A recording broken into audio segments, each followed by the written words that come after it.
This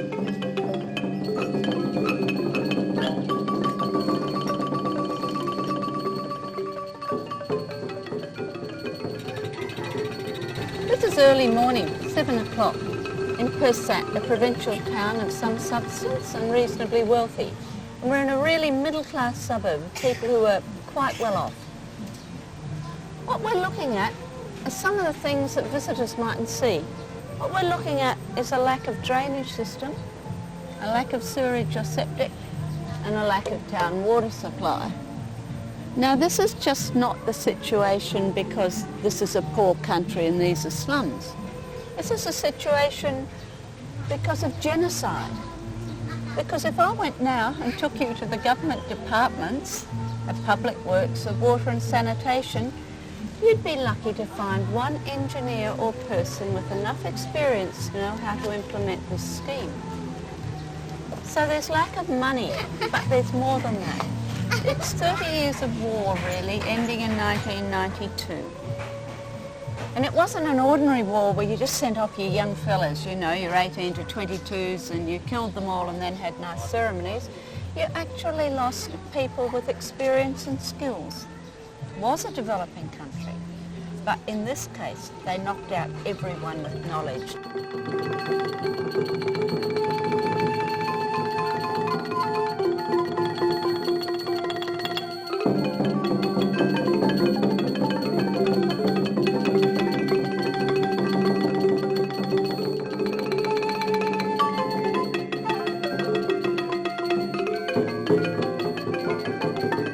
Cambodia is so beautiful and so tragic.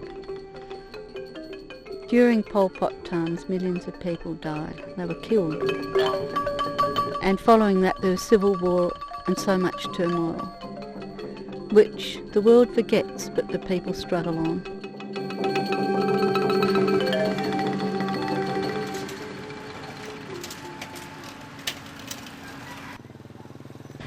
Okay, so here we are in a river village in Cambodia.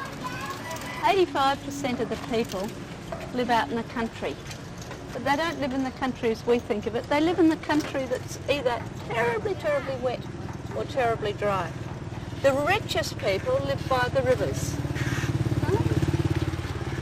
And they're the ones who can get a bath 2 or 3 times a day when it's hot. They can fill up their jars with water. They can water their garden. The other side of the river, within about 100 metres from here, at the back of the palms, what you have then are rice fields. And that is where the people will be working, particularly on a day like today. The men are nearly all gone out to plough the field because now is the season of ploughing. So rice is life, and everyone has to try to get enough rice every day. And many people don't. Their calorie count is down. Very hard to convey to people who hunger is invisible. If you're not hungry, you don't even think about hunger. And when you're occasionally hungry, you let out big moans and say, I'm starving. Now these people are very often chronically just hungry. They've always got that pain there of hunger. And usually a parasite load as well because they're not getting enough vitamins and minerals to stay really healthy. Many of them don't have enough protein. Most don't have enough protein as well. So this is not a land of famine anymore. The famine was over in 1989 for most people. What we have got is chronic, persistent, lifelong hunger. And that you don't see.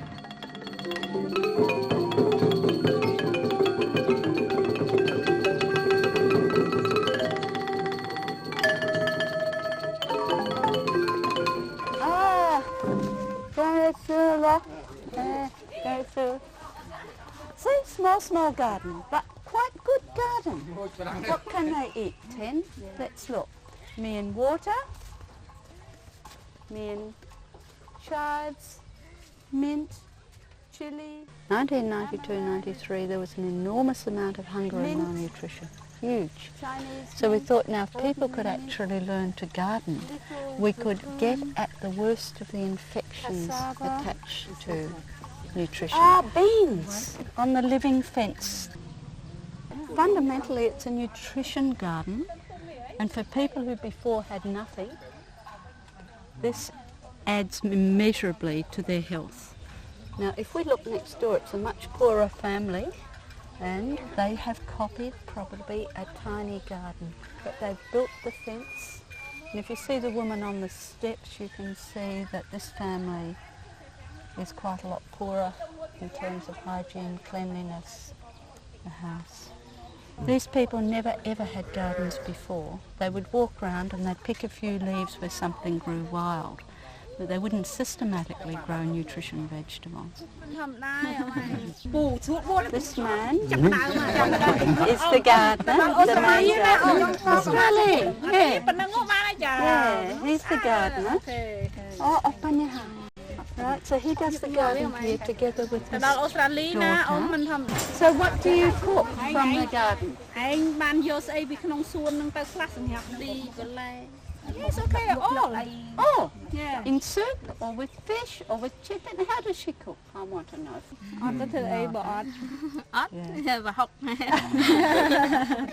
Sometimes soup. Yeah. And sometimes what it means prahok. With prahok? Yeah, with the okay, fish. prahok, yeah. And the vegetable? Fish, yeah. Fish and And vegetable? vegetable, yeah. Yeah, okay. And before, what did you put in the soup? How did you add to the soup and prahok? What did you cook before you had this garden? ពីមុនដែលអត់មានសួនអញ្ចឹងបើយើងត្រូវការហូបអីទៅយកបន្លែណាទៅទីបាក់ដែរពីដល់ឯងដែរ difficult Difficult yes before. because go to find to outside Ah, I see. Now you have here. How many people in the family? គ្រួសារមានប៉ុន្មានអ្នកមិញ Five people in the family. yes And for my eye, there's a considerable difference in their health in 3 years. So that you can see the daughter sitting down. She's got a whole glow. And I think that's what we're starting to see about people with gardens, is this clear, fresh sort of look that they didn't have before.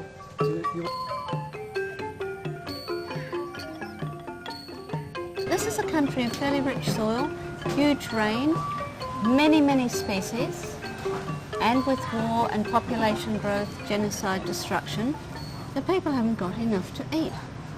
So I get angry. If it's necessary and you can't do anything about it, it seems to be inevitable, that's one thing, but this is not inevitable. This is something which is fairly easy to remedy in the short term. And I suffer from angry injustice. If I see a family of 7 kids and they're all hungry and diseased, I want to hit someone. I want to kick the wall. I don't feel like doing good. I say to someone, can you get them into the project and get them fed?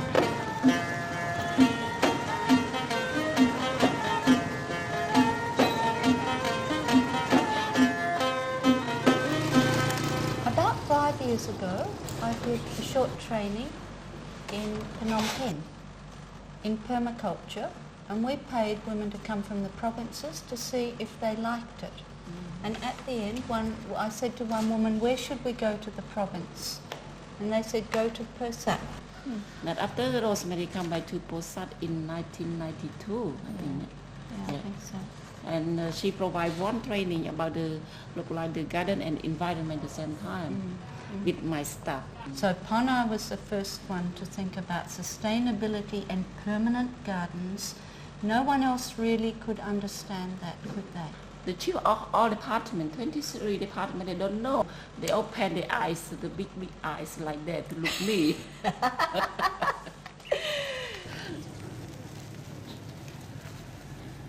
how many dollar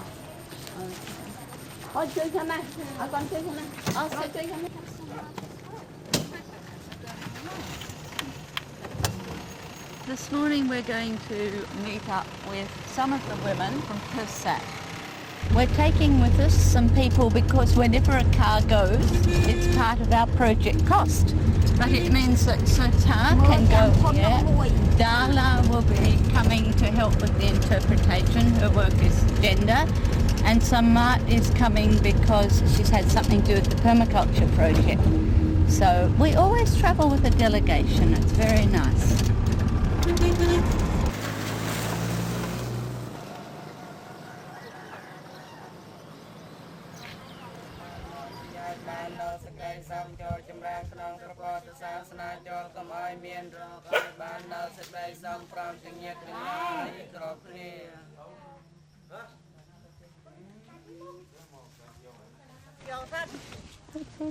Oh, they have got a garden. So they've got a new rice store with a good roof. So this is prosperity. Right, that's the old one, so it gets lots of rats, and here's the new one for the rice. You store your rice until you harvest it again. Yeah, and they've got a lot of rice. Looks good, huh? Mm. And have a bit of a look. Now this is their compost. Now it is critical in gardening that they make compost, absolutely basic. So now we have this method of making a cubic metre very quickly, and it's an easy recipe. I'll sell it in Australia. 25 to 15 to 5. So 25 of green stuff, 15 of brown stuff, and 5 of a fairly good manure like cow or duck or pig goes on the top. Right, so it has to be beside the garden for using. So a really good garden has the compost beside the garden. Yeah? Now the garden is really well protected, which is good, because once an animal gets in, it'll demolish it in a few hours. Here's the gardener. Please come in. Come in. Right, now this is our gardener. Yeah. Feet are wonderful. Yeah. Okay, so maybe we'll have a little look at this garden for a while. So Dala, ask her, when did you start your garden?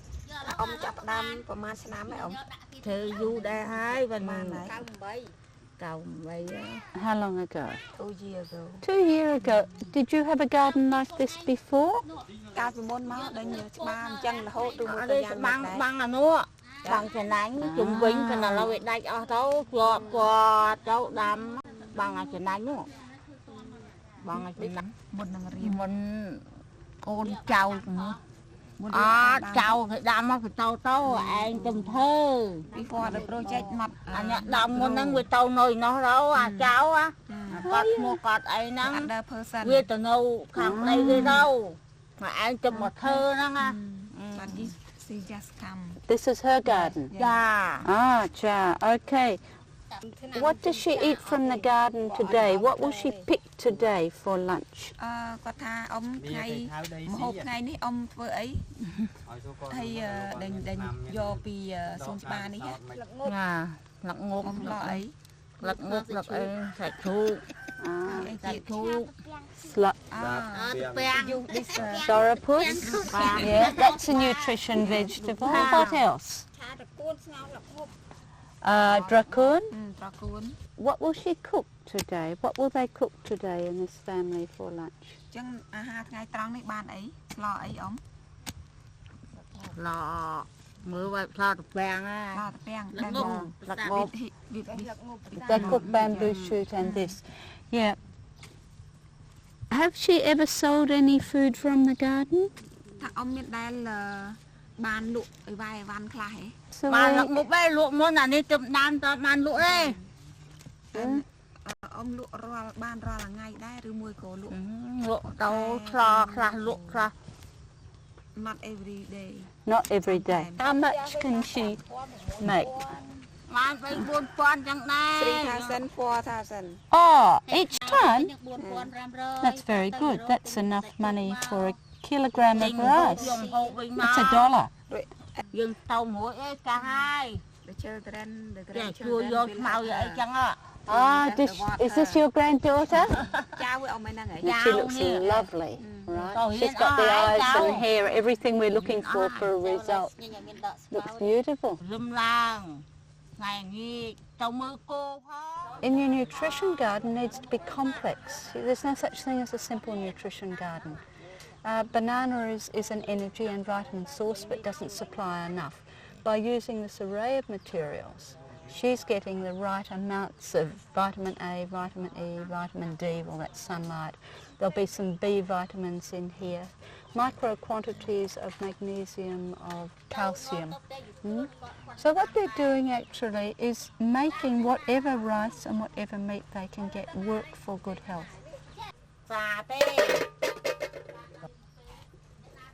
Rice is energy only. It will not give you disease resistance. So people who grow up on lots and lots of rice have no muscle tone, and they have some energy to do, but they have no protein, no vitamin.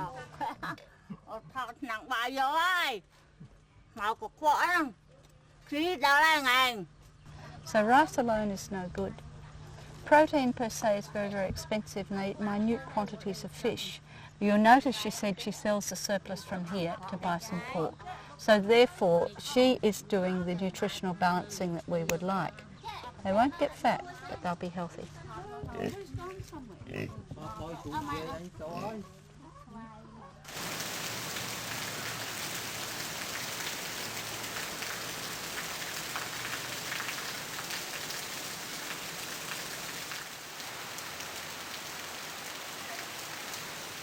Remember I said that 30 years of war had removed all that expertise and knowledge. This is the Department of Environment. It's responsible for sanitation, the state of forests, the national parks, all the functions of planning for the environment and conservation you can imagine. This is the department. I think we should go and have a look at one office.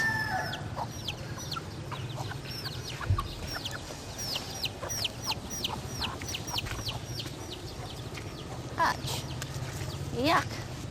Now, a Department of Environment usually has one or two vehicles can go and look at the department that it's caring, the environment that it's caring for. So here are a couple of vehicles that they have. In a province of lakes and rivers, they don't actually have any boats. I think they've got one or two more motorcycles, but that's about it to go and do a big province.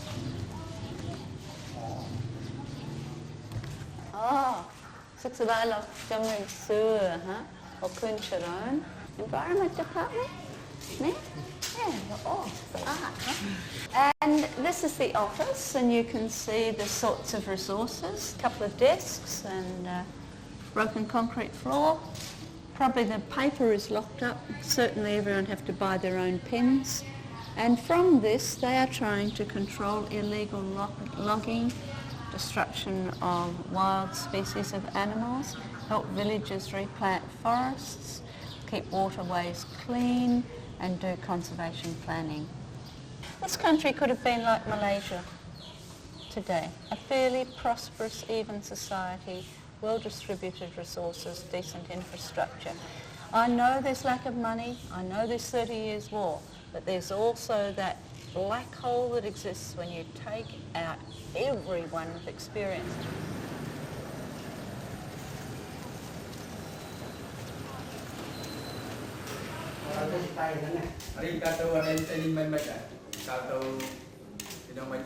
The men here joined the Women's Affairs Department about a year ago. But now until then, they had sat at empty desks, a few days a week handed out pensions to invalids and then gone home. So when they came to this department, which was organised to carry out work to assist the poverty of the province, poverty alleviation, they're immediately put together with the women, integrated and getting tremendous training.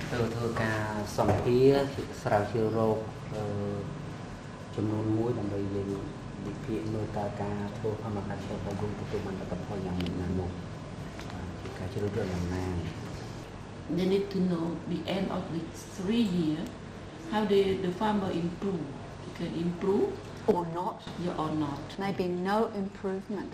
Very sad for us. No. We're here today because it's the end of 3 years of Permaculture project. And at the beginning we didn't know if farmers would like or not like this project. Had no idea. We didn't know if they would want to do it or not want to do it, whether it was culturally inappropriate. We've got growing confidence from monitoring reports, it's good. However, we have to go and scientifically evaluate the project with stratified random sampling, questionnaires, interviews and visual appraisal. Now, one of your objectives is to find out about nutrition of the family.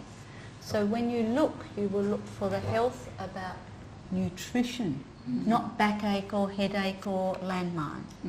I know life is public in villages in Cambodia, but when people are being interviewed, you interview privately, ask others to go away.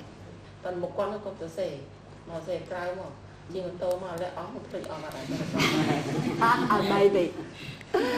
Okay. Which is this village, Kong? We'll introduce Kong today, who's one of our interviewers. Kong, stand here a bit. Kong, which village is this? Bak Ching Ching village. Yeah, Bak Ching Ching. Bak Ching Ching village. Bak Ching Ching village is only a 1 year in the project. 1 year. Yes. And so it's quite new. And what happens, we want to visit some of the farmers with the interviewers. Huck's gone ahead, but we're out of road. We can't take the car any further because, well, you can see and you will see. What's the smell? Come? Something smells clean. What is it? You don't know. This is your country. I don't know. Carry me, carry me. Where's Sir Walter Raleigh?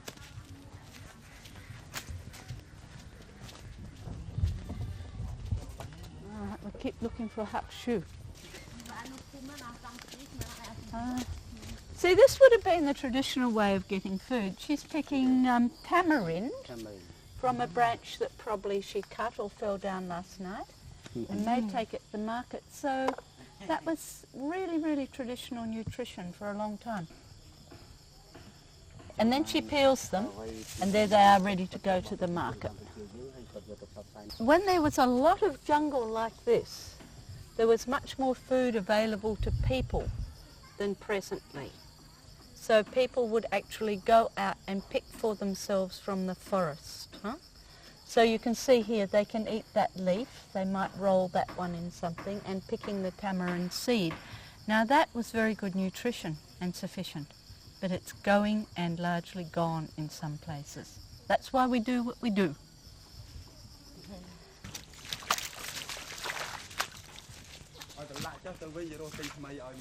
Do we have to swim, Huck? Swim a river? Oh, next. I'd like to get in there too. Oh, now. Are you frightened?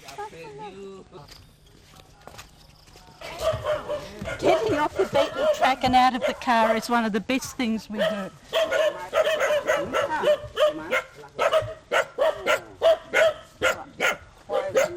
I think as we talked about before, remoteness is a cause of poverty. The further away from resources, the harder it is to get your life together.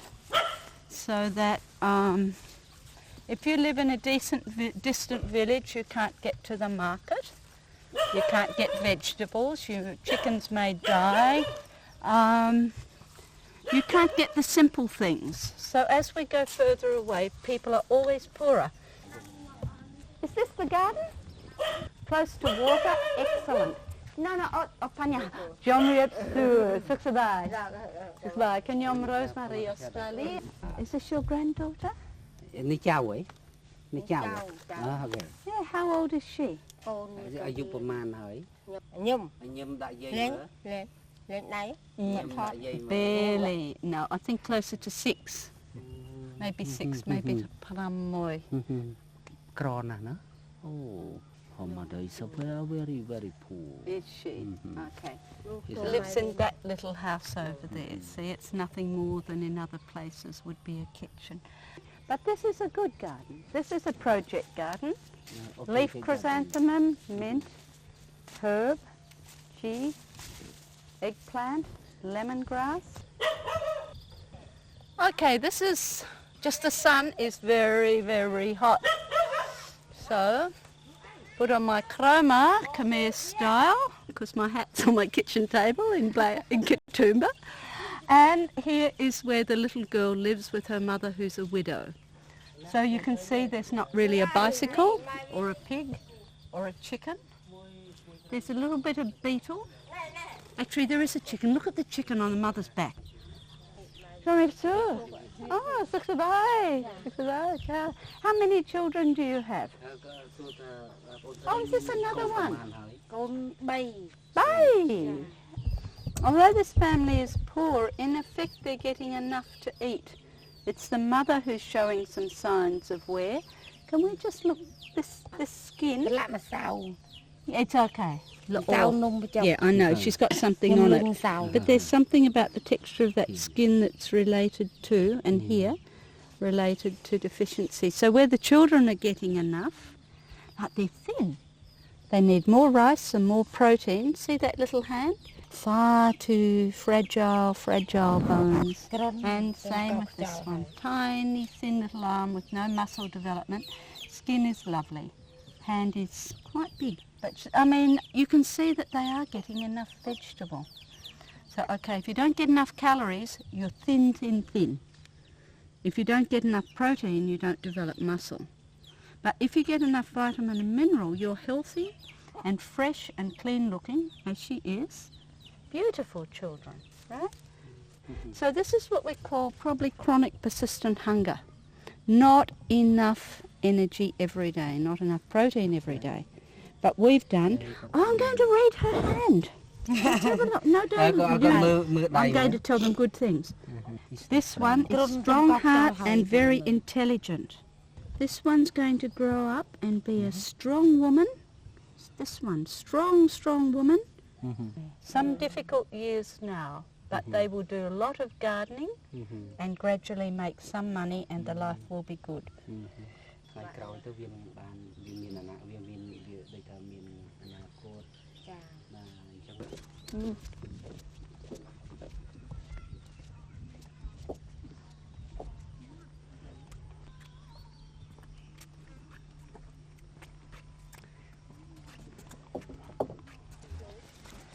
So we found the poorest family by accident. This is the poorest family they're bringing us to.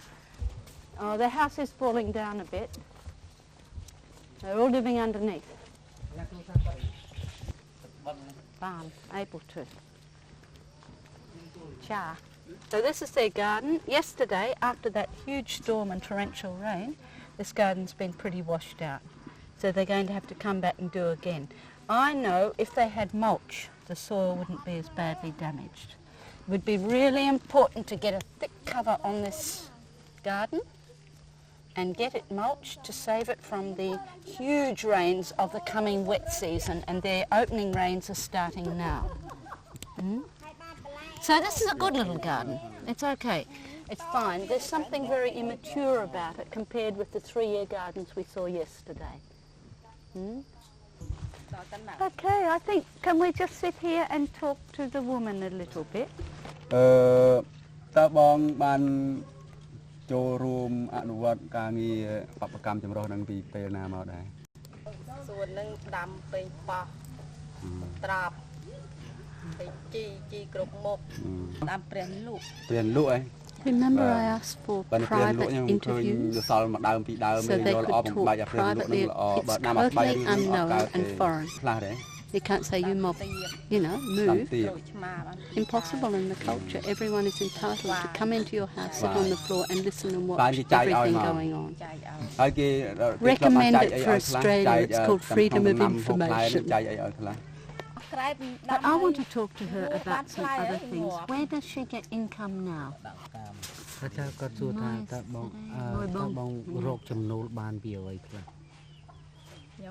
Yeah.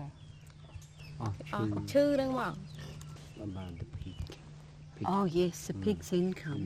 Yeah. Okay. Does she have a rice field?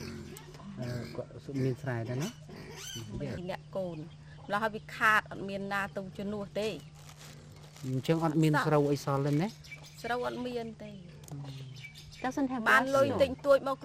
Oh, she sells it for money. Sell the rice for the money. To get some medicine for her. Do you have a bicycle? No. So no bicycle and 2 pigs. Right. Coming back to the theme I said this morning, remoteness is a cause of poverty and quality in this case. If the quality is taught at the beginning, as we saw in the first village at Kampong Chanang, families as poor as this, about a third were living in these conditions, we saw from the road, but they had the garden and then the vegetables scatter some seed, the living fence that you can eat grows out, the banana has babies. It gradually starts creating back to a good system. Now what is distressing here is that this woman has great ability. You can see it in her eyes, in her confidence, her ability to speak to you. I want her to be transformed from this to this, from that house to this house. I would like to see banana, cassava, mango, rambutan, papaya and a good leaf house with a pigsty and some chickens and a bicycle. In a few years I would like to see that happen. Can I invite you into the kitchen, please? You'll have to come up the steps because the kitchen is here. You'll see in this house she has one small fish that would have come out of the rice field. Someone's gone with a basket. This much rice that she buys from time to time. She has some lemongrass, little bit of garlic and salt, and that would be her store there. Sometimes you find a banana or onion, and some cooking here. Maybe pig trotter or some frog. So someone's been to the field today and got some frog. Oh, beautiful woman.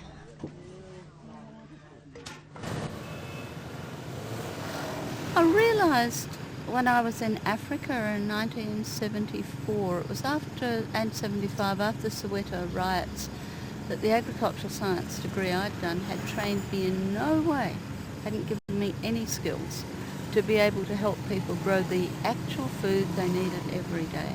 So I'm driven by the sheer injustice of people being hungry because their lives have been wrecked and destroyed by war, here as here. It's the simple issue of having enough food each day.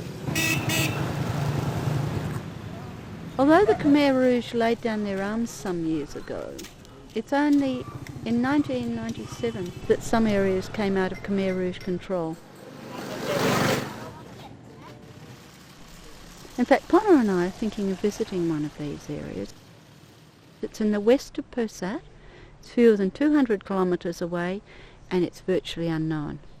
It's called Vil Veng, which means distant place. And then, while we were preparing for our trip, a man came into the office. He was from Vil Veng.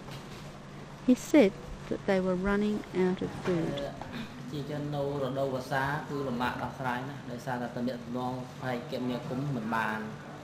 Yeah, he said for the rainy season, because the communication is so difficult to go, the people there, they only have the material from the raw material from the forest can eat, only look like the potato or something like that to eat. No, nothing, no right to eat. This is Mr. Moisring. So he's made an emergency dash. I don't know if he's come by motorbike or how he's got here, but roughly he said that the rice seed that they got has been unsuitable. Then they've had a wet summer. They've only had 2 months that have been dry, so even the rice they put in hasn't worked, and now the people are starving. It must be dreadful to be hungry like that. You know, don't you, from Pol Pot days, Yes. that terrible hunger. Maybe myself I can buy some rice and bring some bag of rice to the people. Yes. Yeah, I like to do.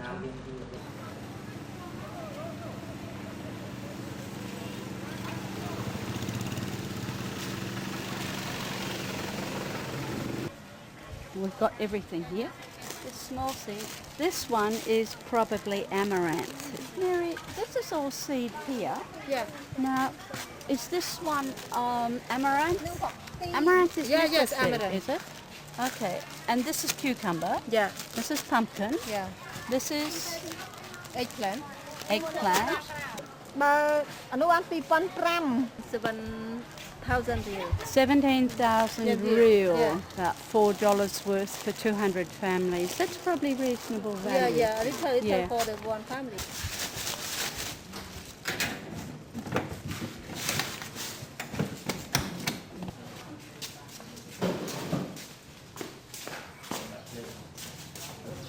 Bà chứ mất đạn nó nhân trăm mưa có âm đây có xôi mà nó xôi ngọt vam tù bà nó lứa lứa mưa bò bà tha lẹ chú. Now from Persat we're going to go mainly west to a place called Cravan, and then we'll go on through here to this new district, and it's this area that's been cut off so long. So until recently you had to go right up here to Battambang, across into Thailand, back down in across the Thai border to get here. So it's close to Thailand, but it's a long, long way round. Now the Australian AusAid simply demined the last 100 or so kilometres of road from Persat entry in only last year and put culverts, but I don't think there's been any road grading or anything, just culverts and demining. Each side of the road, we can't go off the road more than 1 metre in some places and 5 in the other because it's so heavily mined. So if we slip and slide, or we ask everyone to turn their backs if we need a wee stop. Bay đó. Cũng ban lấy bay. Bay. Ba.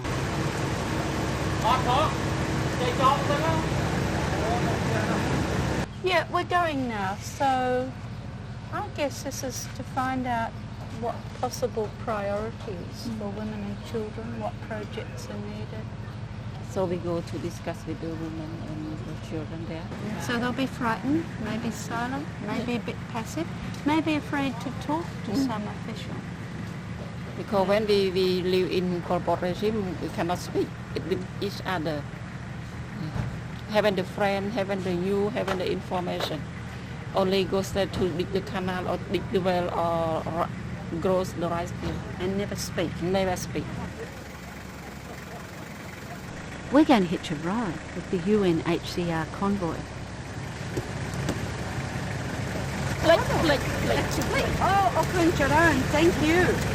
Wow, very delicious. That one and that one is in the car. Thank you, Narun. Bye. Okay.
What would you think it is?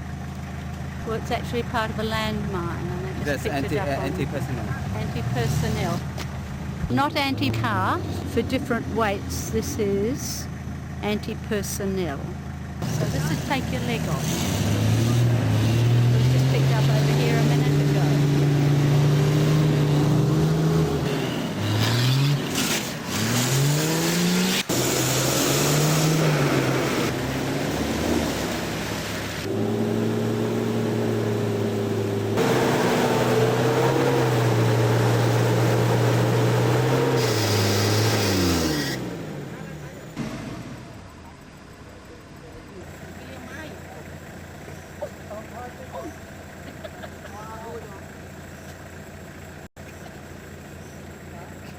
Dirtied your trousers. They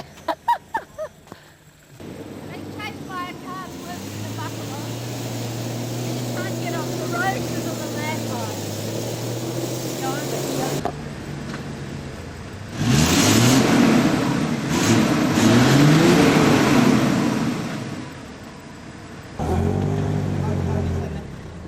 Is this the worst part of the road? Are we over it now, or is the worst still ahead?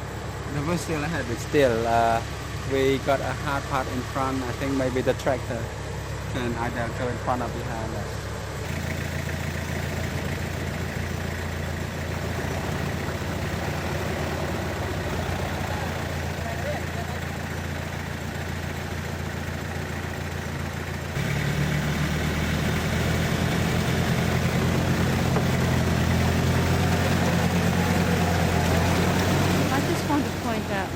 Carl said, which is when you go out to dinner in most places, it often says bring your own, not bring your own beer.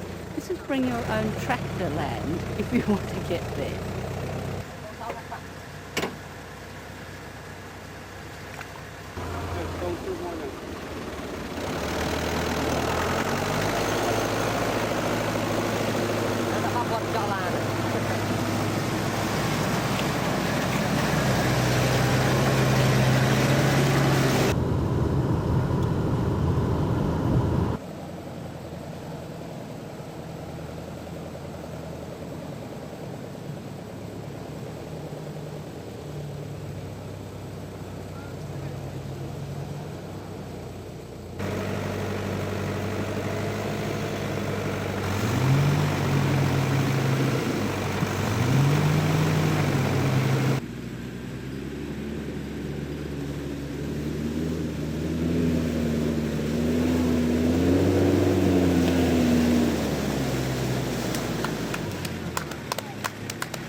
Well, here we are, a cup of coffee, I don't know what sort or where from, stirred with a chopstick, and an amount of Khmer sugar, which is probably half sugar and half coffee. And most people have got a slight headache, so they're feeling fine except for a slight headache, because they all slept in hammocks with their heads in funny positions. So I don't know where we ended last night, in the dark, in the mud, in the slush.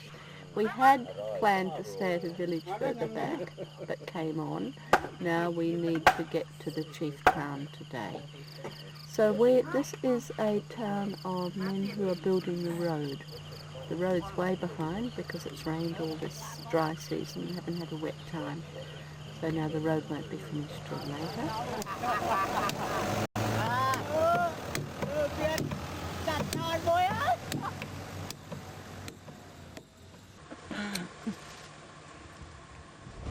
This is a site of a shrine, 15th century hero, and we are asking him to keep peace in this area now because it was a scene of terrible, terrible fighting. And because there's often no incense, people offer cigarettes.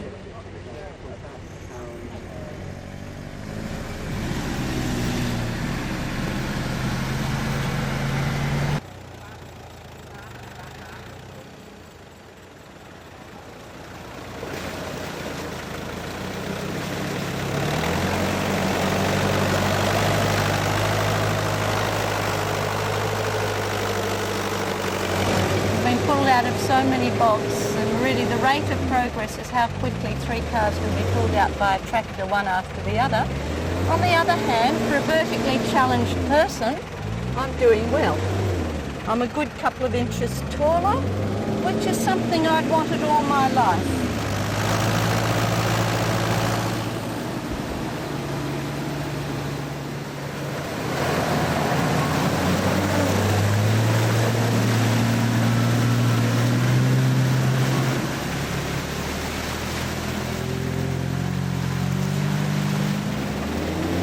At this moment I'm feeling a bit warm.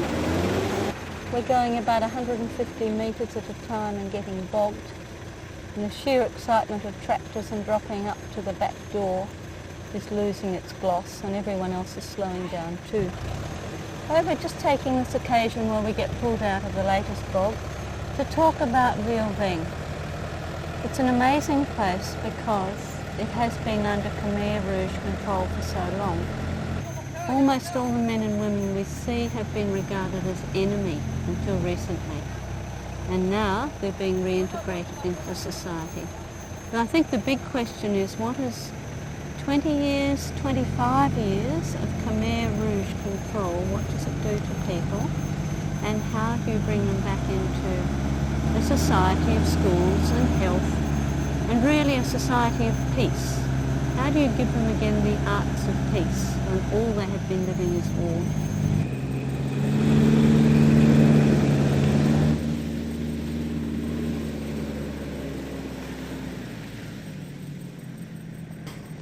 We've got here, and my energy levels are somewhere down here at the bottom of my feet. They've drained right out of my body. That last stretch of good road was so bumpy, I've been shaken to bits.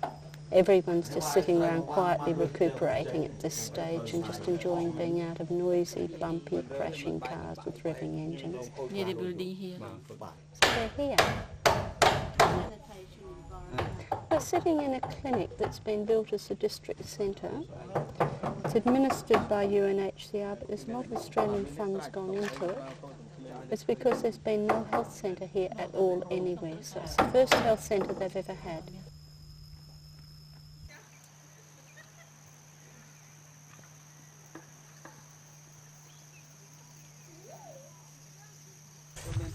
The big shock I'm getting here is that there's nothing, absolutely nothing.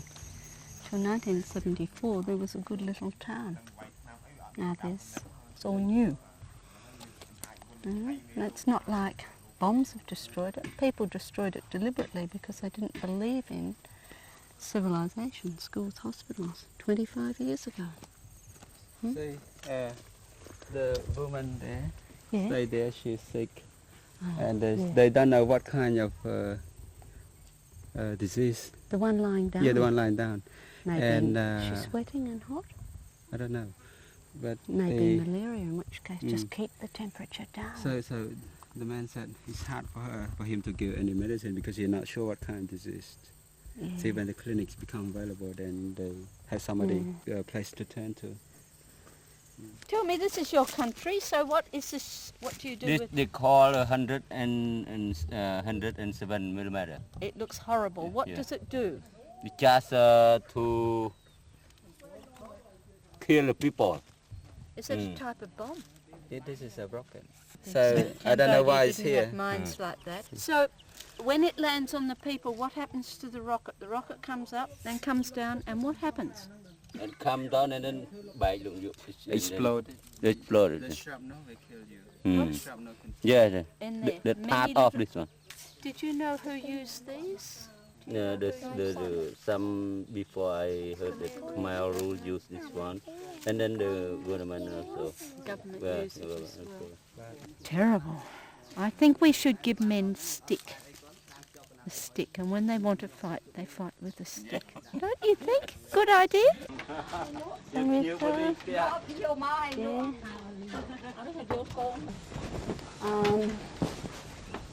Maybe, what would the... Oh, she's got a new one. Can you tell me what she has here for living? គាត់ថាមានអីខ្លះដែលយើងសំភារៈអីខ្លះដែលយើងសម្រាប់រស់នៅប្រចាំថ្ងៃហ្នឹងមានប្រហុកអូលីប្រហុក Only prahok, the fermented fish. Does she Yeah. have some rice somewhere? មានកដែរណា Gone, I I have 20 can a little, huh? Right. How do they get income? ជួយរកប្រាក់ចំណូលអីបាន No income at all. only grow vegetable and fruit tree and eat or they change with each other. The exchange service. Well, I don't think I've met many people with no cash economy before. This is one of the first times. នៅជាមួយអង្គភាពជាចិត្ត Before she lived in 1989, she lived with the group Khmer Rouge to transport the food for the soldier. And she got married at 1990 with one soldier. And after they get married, she live in Khmer Rouge regime here. Another one. Is this your sister? Has just arrived. Nhiệt. They look like neighbours, huh? Okay. Well, Pona, do these two have enough to eat now? Có tháng mình biên hà hộp cột cron đó là ngày. Not enough. Do you have any rice? Có tháng mình biên có đấy nơi tiền. Only have one time and look for another time. So it's just scavenging, just eat and look for more. No security at all. What would they? Will you just talk about the permaculture project? See if they want to do gardens so they don't have to go a long way away. Có thao chỉ cá nơi bao nào là ngày. Mặt trưng thông. Ăn trong hả? Đâm đôi nhom sự ngày đôi để cắt thả chân rồi đôi cắt thả đâm từ lai khát đâm một po khát đâm từ xã khát đâm chân to. They had the skill. She had the skill She to has. grow the vegetable She's or clever. fruit tree already. They grow ประมาณ hectare ទៅ ตายนาติ Đây vì tích tuổi ta năng na. មានប្រមាណមានដីប្រមាណ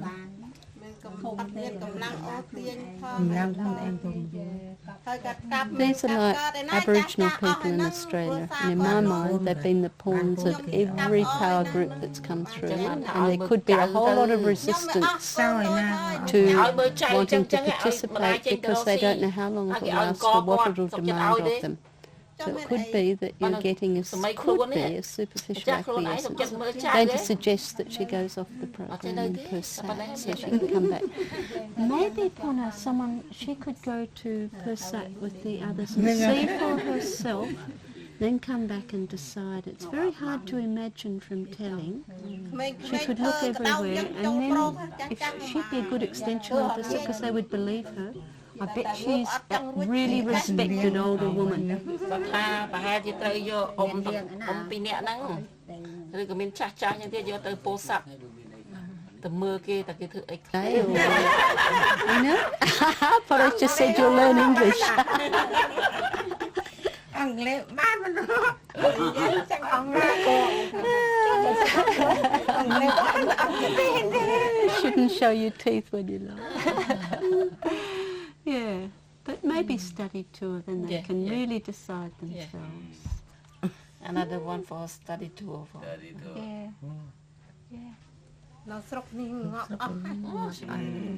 Well, I'm utterly convinced that if we hadn't done the permaculture and food processing project, there'd be very little to offer people here. Because you see, they don't trust jobs, they don't trust desk jobs and salaried jobs. What they trust is being able to grow food or collect food from those forests you see in the hills behind. So small is their food security that there's no way they'd trust in a salary or income generation yet. And yet it's going to be the gardens and I think the food processing that's going to give this place its life.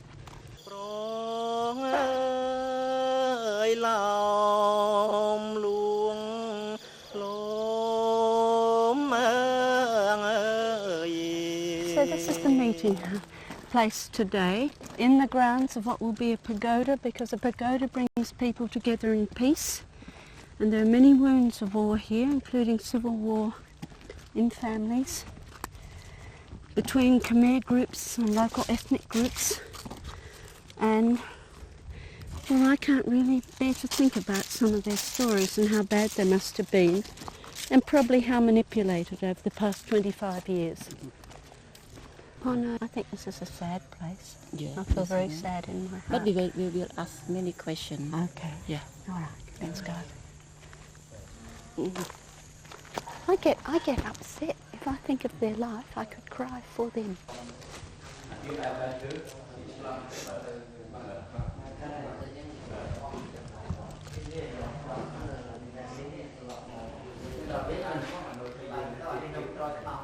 I'm just so sad for these few people.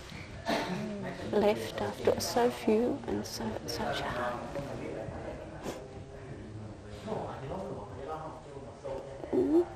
Maybe I'm not a big, strong woman.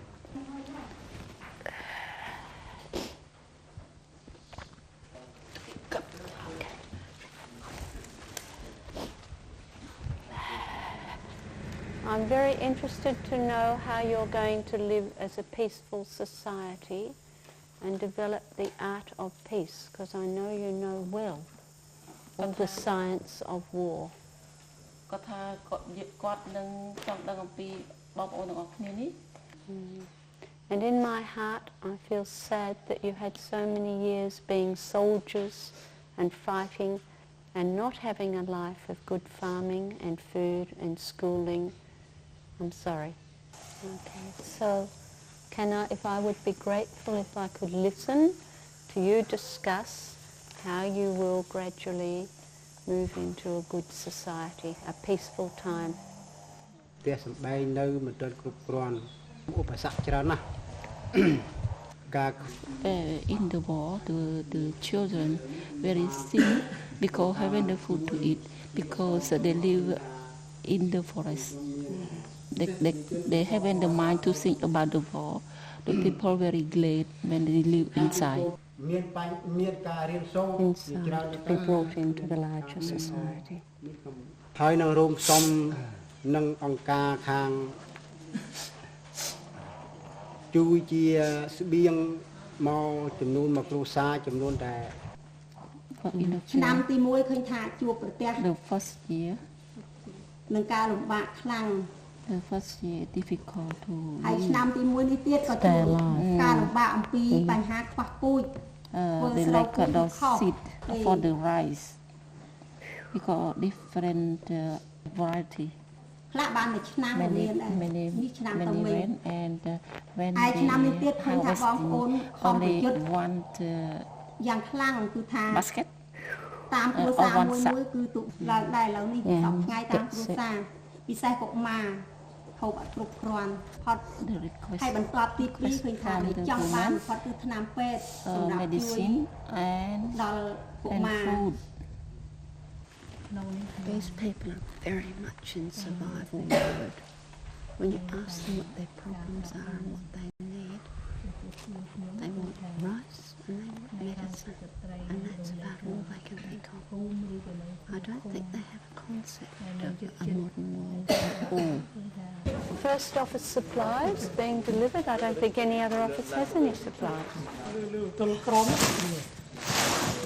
And it's the first government department that's brought any materials. It's the first government department that's paid a salary. It's the first government department that's put resources in, really.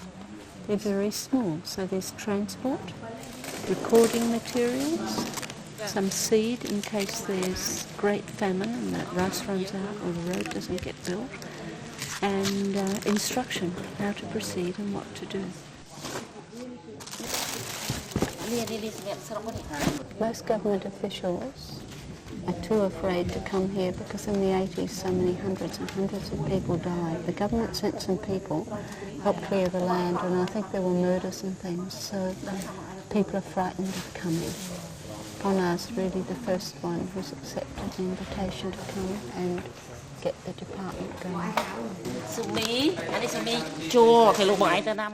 Director of Women's and Veterans Affairs, which is showing them how to work a pick folder because they don't know.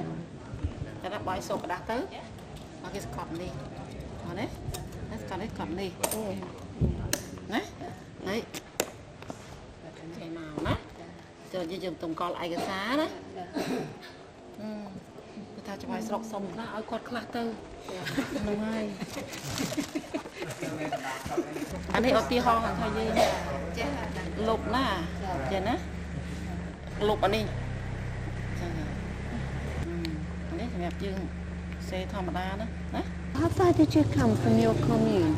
2.5 hours. Walking. Walking. Are you going to ride a bicycle home?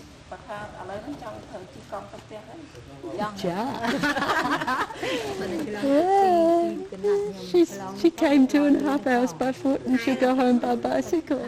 Well, these women's family, they're soldier family, and the women sometimes soldiers. Yes, sorry. Yeah. Yeah. But now she's old. Oh, now you're too old to be soldier. Kinyom, I'm too old too. Look like 16 years old. So these women were Khmer Rouge soldiers before, and this is the beginning of their integration into becoming mother of the family and workers for a government department. So this is really the first step. A bit exciting, they're being handed papers and asked to sign like every bureaucracy in the world. It's a historic moment. But we've been talking about how civil war, and particularly the Civil War, wiped out everyone with ability. And we've looked back and we've looked at Persat and we've seen how they've been getting themselves together and acquiring skills and building gardens. When we come here, we're nearly back to 1979. When you look around at this group, no one can see. And I keep talking about what's invisible, like hunger's invisible and the missing bureaucracy, because you see a group of men in trousers and t-shirts and occasional plastic watches, and women in sort of nylon shirts and pants. It would be very easy to think they're the same as the others.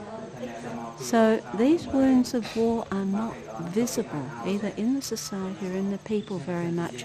This is just one more incident of what you don't see. That working a clip file, a whiteout pen, huge smiles of joy. They've been carrying guns until 2 years ago.